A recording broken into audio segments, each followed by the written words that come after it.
Hello everyone, now I will continue page number 76, question number 6। वाक्य के पूरा होने पर पूर्ण विराम। पूर्ण विराम जैसे आप इंग्लिश में जब सेंटेंसेस पूरे हो जाते हैं तो आप फुल स्टॉप लगाते हो, उसी तरह हिंदी में जब कोई सेंटेंस वाक्य पूरा हो जाता है तो हम पूर्ण विराम मतलब कि एक स्टैंडिंग लाइन लगाते हैं।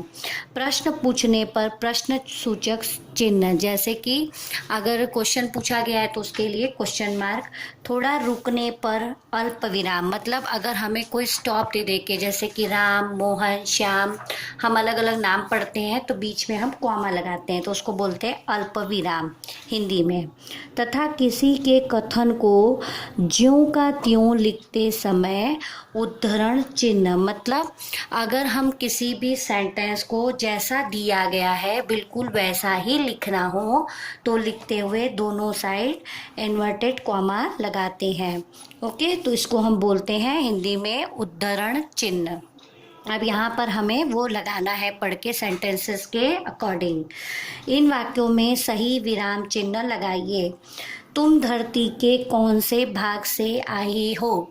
तो यहाँ पे जो चांद है वो साक्षी से क्वेश्चन कर रहा है, इसलिए क्वेश्चन मार्क। यान के रुकते ही सीढ़ी बाहर निकली, तो यहाँ पे क्या आएगा? Standing line. ये पूरा सेंटेंस कंप्लीट हो गया है कि यान के रुकते ही सीढ़ी बाहर निकली। अंकुर, नेहा, प्रिया और सोनू खेल रहे हैं, तो यहाँ पे जैसे भी मैंने थोड़ी देर पहले बताया कि हम जब कोई का नाम बोलते जाते हैं साथ में तो वहाँ पे कॉमा लगाते हैं। अंकुर, नेहा, प्रिया और सोनू खेल रहे हैं, और लास्ट में हम लगाएंगे स्टैंडिंग लाइन। ओके, फिर है लास्ट। माँ ने कहा आज पूर्णमासी है, तो ये सेंटेंस जैसा का तैसा ही है।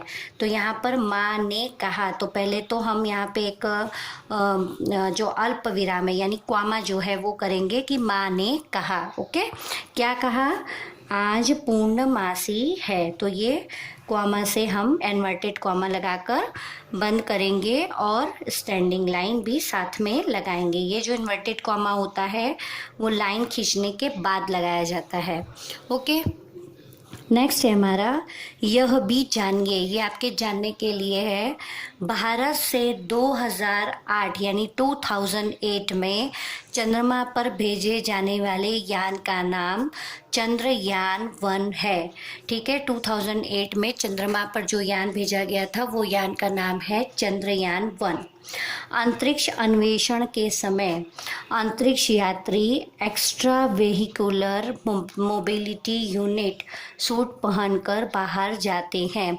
अब जब अंतरिक्ष में जब चंद्रयात्री जाते हैं और कुछ उनको सर्च करना होता है, या अंतरिक्ष पे जो भी लोग जाते हैं, चंद्रयात्री ही सिर्फ नहीं, जो भी लोग अंतरिक्ष में जाते हैं वो लोग जब अंतरिक्ष में कुछ सर्च करने के लिए जाते हैं तो extra vehicular mobility unit suit, ये एक कॉस्ट्यूम का नाम है, उनकी जो स्पेशल पोशाक होती है उसका नाम है, वही पहनकर जाते हैं। अंतरिक्ष में सबसे अधिक स्पेस वॉक करने वाले अंतरिक्ष यात्री अनातोली सोलोव्योव थे। अंतरिक्ष में सबसे ज़्यादा जो अधिक स्पेस वॉक मतलब अधिक से अधिक आने जाने वाले यात्री कौन थे? अनातोली सोलोव्योव। समुद्र के अध्ययन के लिए भारत द्वारा छोड़े गए उपग्रह का नाम ओशन सेट है। समुद्र अध्ययन मतलब जो बड़े बड़े सी हैं उनका भी सर्च किया जाता है, कि उसमें भी फाइंड किया जाता है कि क्या क्या चीज़ें उसमें हो सकती हैं, वो कब बनाए गए, कैसे बने, क्या क्या उसमें चीज़ें नीचे हैं और उसमें और क्या क्या अपडेशंस हो सकते हैं। तो इस तरह जब हम समुद्र के बारे में जो अध्ययन चल रहा था, मतलब जब उसका खोज और ये सब चल रहा था, तो भारत द्वारा छोड़ा गया एक उपग्रह, उस समय भारत ने एक उपग्रह छोड़ा था, उसका नाम था ओशन सेट। नेक्स्ट है हमारा मूल्य परक प्रश्न। इस पार्ट में साक्षी की सोच सकारात्मक है। सकारात्मक मतलब पॉजिटिव उसकी थिंकिंग है इस पार्ट में। आपके अनुसार क्या सचमुच सकारात्मक सोच रखने से लक्ष्य प्राप्त किया जा सकता है? हाँ, तो क्या इसका आंसर आएगा यस, कि हाँ सचमुच अगर सकारात्मक सोच रखी जाए, पॉजिटिव थिंकिंग रखी जाए, तो हम अपने जो हमने गोल रखा है, एम सोचा है, हम उसको ज़रूर से प्राप्त कर सकते हैं। मतलब ज़रूर से हम उस अपने लक्ष्य को पूरा कर सकते हैं, उसकी तरफ आगे बढ़ सकते हैं। अगर आप उसके अपोजिट यानी नकारात्मक सोचोगे, यानी निगेटिव सोचोगे, तो आप क्या होगा, आप अपने लक्ष्य से भटक जाओगे। यानी जो आपने सोचा है, ना ही आप कभी उसके बारे में सोच पाओगे आगे, ना ही उस पर कोई वर्क कर पाओगे।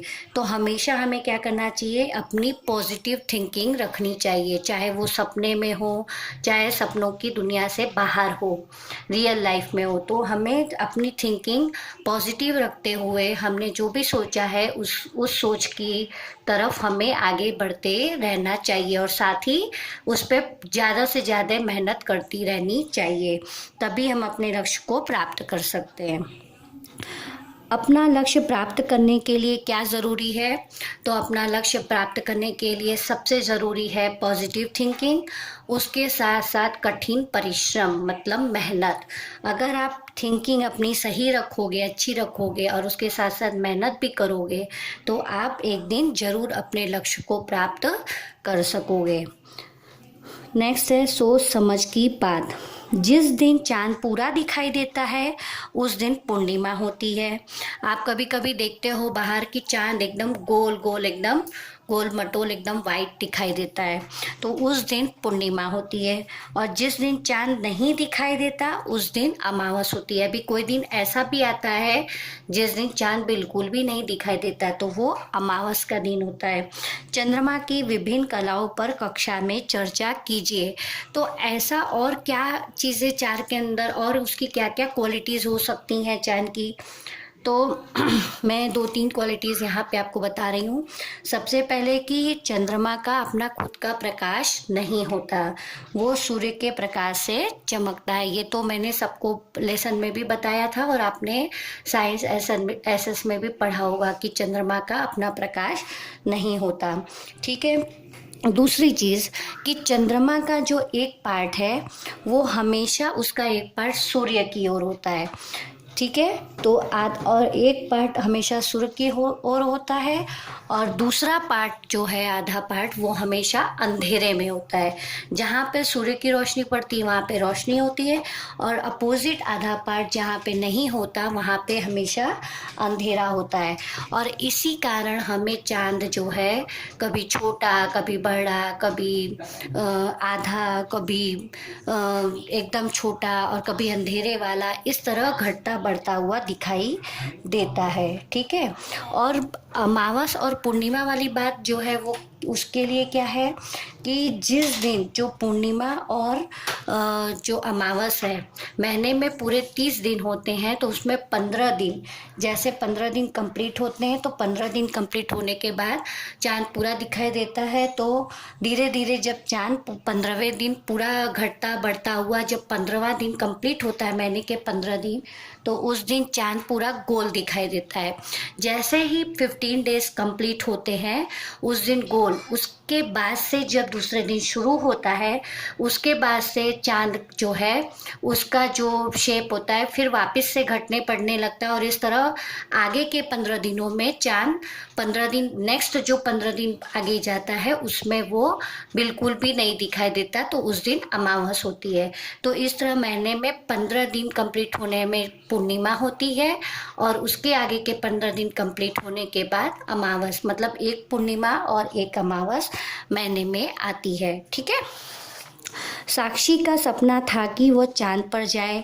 आपका सपना क्या है कक्षा में बताइए।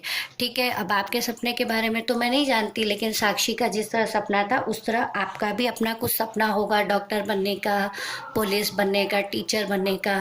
तो वो आप इस तरह अपने फ्रेंड सर्कल में या घर पे डिस्कस कर सकते हो कि आपको क्या बनना है, आपका क्या सपना है। ठीक है। नेक्स्ट है कुछ करने की बात। कल्पना कीजिए कि किसी रात को चांद से आपकी मुलाकात हुई। आपने चांद से क्या बातचीत की, उस बातचीत को संवाद के रूप में लिखिए। मतलब आपको ऐसा सोचना है कि आज मेरी चांद से मुलाकात हुई है, और चांद से मुलाकात होने के बाद आप घर पे आ गए, तो वो जो भी बात आपकी और चांद की हुई है उसको आपको डायलॉग में लिखना है। डायलॉग में क्या होता है कि जैसे एक बात आपने कुछ चांद को बोली, तो दूसरी बात दूसरा सेंटेंस चांद बोलेगा, तीसरा फिर आप बोलोगे, फिर चौथा वापस चांद बोलेगा उसके आंसर में। तो इस तरह उसको संवाद यानी डायलॉग फॉर्म में। तो ये मैं आपको अभी यहाँ पे डिस्कस कर रही हूँ, होगा तो मैं इसका एक पीडीएफ आपको भेज दूंगी। तो संवाद में जैसे इस तरह होता है, जैसे कि अगर मैं चांद से मेरी मुलाकात हुई तो मैं क्या लिखूँ, बोलूँगी, आप क्या बोलोगे? मैं यानी मैं क्या बोलूँ, आपको सब मामा क्यों कहते हैं? मैं चंदा मामा से क्वेश्चन कर रही हूँ। तो चंदा मामा क्या बोलेंगे? क्योंकि सब बच्चों को अपने मामा अच्छे लगते हैं, तो मैं भी अच्छा लगता हूँ, इसी कारण तो मुझे सब मामा कहते हैं। फिर मैं बोल रही हूँ, मामा तो माँ के भाई होते हैं। तो चंद्रमा क्या बोल रहा है? तो मैं भी तो धरती माँ का भाई हूँ। ऐसा हम बोल सकते हैं ना कि धरती माँ हमारी माँ है, तो धरती माँ के जो भाई हुए वो चंदा मामा हुए। ठीक है, तो फिर मैं बोल रही हूँ, आप सूरज के निकलते ही ओझल क्यों हो जाते हैं? तो चंद्रमा क्या बोलता है? जानते नहीं, सूरज दादा के आते ही मुझे भागना पड़ता है। ये एक मजाक है, लेकिन सूरज की रोशनी बेटा इतनी तेज होती है कि उसके सामने दूसरे जो भी तारे हैं, सूरज हैं, ये सबका अपना प्रकाश, जो उन लोग का जो रोशनी होता है वो चला जाता है। ठीक है, और सूरज की रोशनी के सामने वो सब धीमे पड़ जाते हैं, और फिर जैसे ही अंधेरा होता है सभी तारे और चंदा मामा की रोशनी हमारी धरती पर चारों ओर बिखर जाती है। So students, in our next video I will continue page number 77। Thank you.